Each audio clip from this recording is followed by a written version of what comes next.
দেখো বন্ধুরা, চটজলদি জলখাবার বানাতে চাইলে আজকে আমি যেটা বানিয়েছি সেটাই তোমাদের সাথে একটু শেয়ার করছি। পাউরুটি আমাদের সবসময় খেতে ভালো লাগে না, তাছাড়া এখন মোটামুটি আমাদের সবারই বয়স 40 পেরিয়ে গেছে, তার জন্য পাউরুটিতে একটু গ্যাস অম্বল হয়। আবার রুটি পরোটা কি লুচি সেটাও রোজ রোজ খেতে ভালো লাগে না। তো খুব তাড়াতাড়ি এটি হয়ে যাবে। কি করেছি না, 4টে ডিম, আমি এবার পরিমাণ অনুযায়ী ডিম বাড়িয়ে বা কমিয়ে নেবে, আমি ফাটিয়ে আগে নুন আর মরিচ দিয়ে বেশ ভালো করে ফাটিয়ে সাইডে রেখে দিয়েছিলাম।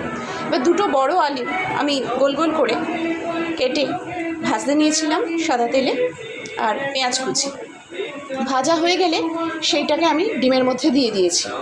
দিয়ে এই যে দেখছো প্যান, এই প্যানের মধ্যে চাড়িয়ে দিয়েছিলাম।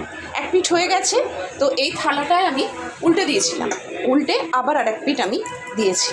এবার এটা ছুরি দিয়ে কেটে যেভাবে হোক একটু মশলা দিয়ে খাবে, খেয়ে আমাকে জানিও কীরম লাগলো। এই আলু দিয়ে ডিমের রেসিপি